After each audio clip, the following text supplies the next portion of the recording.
안녕하세요. 하루 한 컵 시니어 꿀정보입니다. 요즘 들어 갑자기 어지럽거나 기운이 빠지고 식은땀을 흘리는 일이 부쩍 많아지셨나요? 특히 한낮에 외출한 뒤 이상하게 머리가 멍하고 어지러질한 느낌이 들었다면 이건 단순한 피로가 아닐 수도 있습니다. 오늘 영상에서는 여름철 시니어 건강을 위협하는 대표적인 위험 질환, 바로 열사병에 대해 자세히 알아보겠습니다. 어지럼증부터 시작되는 미세한 전조 증상부터 대처 방법과 예방 수치까지 꼭 알고 계셔야 할 정보입니다. 모르면 생명까지 위협할 수 있는 내용이니 끝까지 시청해 주세요. 첫 번째, 열사병이란 무엇인가요? 열사병은 체온 조절 기능이 망가져 우리 몸의 열이 축적되면서 심각한 탈수와 장기 손상까지 일어나는 생명 위협 질환입니다. 우리 몸은 평소 땀을 흘리며 체온을 조절하지만 너무 덥고 습한 날씨나 체온이 과도하게 올라가면 이 기능이 제대로 작동하지 않게 됩니다. 이 상태가 지속되면 체온은 40도 이상까지 오르고 의식이 혼미해지거나 심하면 사망까지 이어질 수 있습니다. 두 번째, 시니어에게 열사병이 더 위험한 이유. 나이가 들수록 우리 몸은 갈증을 덜 느끼게 되고 땀샘 기능도 약해져 체온 조절이 늦어집니다.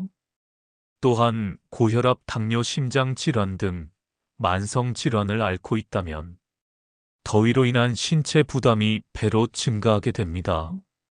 무더위 속에서도 잘 참는다고 생각하거나 물을 많이 안 마셔도 괜찮다고 여기면 오히려 큰일 납니다. 무더위 속에서 고령자의 사망 원인 중 상당수가 바로 열사병입니다. 세 번째, 열사병과 단순 더위 머금의 차이. 많은 분들이 헷갈리시는 부분인데요. 단순히 더위를 먹으면 일시적인 어지럼증과 메스꺼움 정도입니다.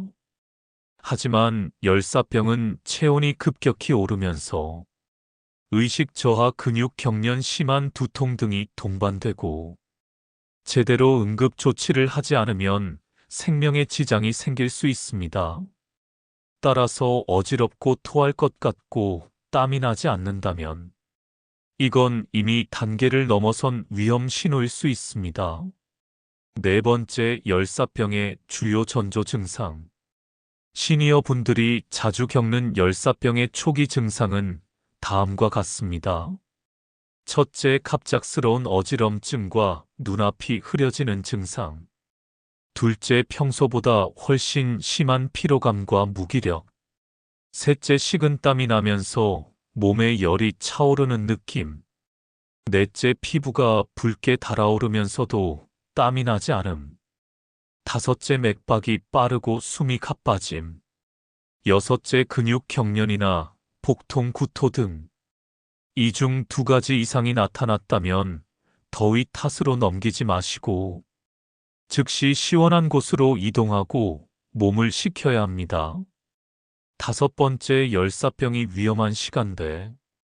열사병은 특히 낮 11시부터 오후 4시 사이에 가장 많이 발생합니다. 이 시간대에는 햇볕이 가장 강하고 기온도 급격히 올라가기 때문입니다.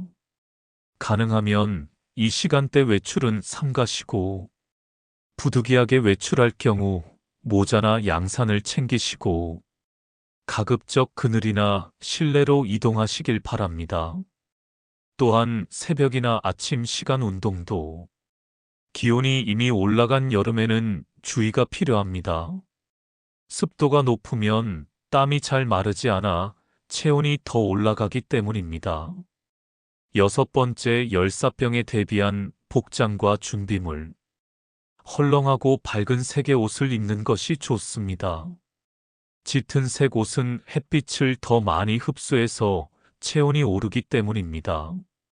모자나 양산은 필수이며 햇빛을 직접 피할 수 있는 긴 소매 셔츠도 도움이 됩니다.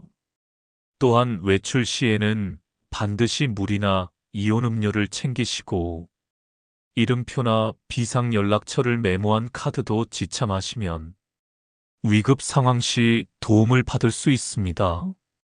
7번째, 열사병 예방법 정리. 첫째, 하루 8컵 이상의 수분 섭취를 생활화하세요. 목이 마르지 않아도 자주 물을 마셔야 합니다. 둘째, 너무 덥거나 습한 날에는 외출을 피하고 실내에 계세요. 셋째, 선풍기나 에어컨을 적절히 사용하세요. 실내 온도는 26도에서 28도 정도가 적당합니다. 넷째, 고령자 혼자 사는 경우는 특히 주의가 필요합니다. 가족이나 이웃과 하루 1회 이상 통화하거나 방문하며 상태를 확인해 주세요. 다섯째, 보건소나 행정복지센터에서 운영하는 무더위 쉼터를 활용하세요. 무더위 쉼터는 누구나 무료로 이용할 수 있는 시원한 공간입니다. 8번째, 열사병 의심 시 응급처치 방법. 만약 옆에 있는 가족이나 지인이 열사병이 의심된다면 즉시 시원한 장소로 옮기고 옷을 느슨하게 풀고 물수건이나 얼음팩으로 겨드랑이, 목, 허벅지 안쪽을 집중적으로 식혀주세요. 가능하면 손발보다는 중심부를 먼저 식혀야 합니다. 의식이 있다면 물을 조금씩 자주 마시게 하되 의식이 혼미하거나 토하는 증상이 있다면 물은 절대 먹이지 말고 바로 119에 연락하셔야 합니다. 9번째, 열사병과 혼동하기 쉬운 질환. 여름철에는 탈수나 저혈압, 저혈당 등도 비슷한 증상을 보입니다. 특히 당뇨병을 앓고 있는 경우 어지럼증이나 혼수 증상이 열사병과 유사할 수 있어 주의가 필요합니다. 고령자에게는 한 가지 원인보다 복합적인 문제가 작용할 수 있으니 평소와 다른 이상 반응이 느껴지면 바로 병원 진료를 받는 것이 안전합니다. 10번째, 약 복용과 열사병의 관계. 이뇨제, 혈압약, 정신과 약 등을 복용 중인 분들은 체온 조절 능력이나 수분 대사에 영향을 줄 수 있어 열사병 위험이 더 커집니다. 이런 약을 복용 중이라면 평소보다 수분을 더 자주 섭취하고 외출 시 충분히 대비하셔야 합니다.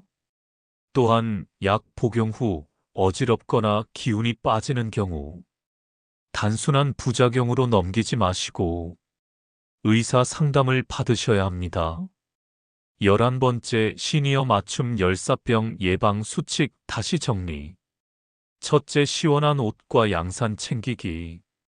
둘째, 외출 전 수분 섭취 필수. 셋째, 무더운 날은 실내에 머물기. 넷째, 매일 일정 시간 창문 열어 공기 순환시키기. 다섯째, 기력이 떨어지면 무리하지 않기. 여섯째, 평소보다 더 자주 체온과 혈압 체크하기.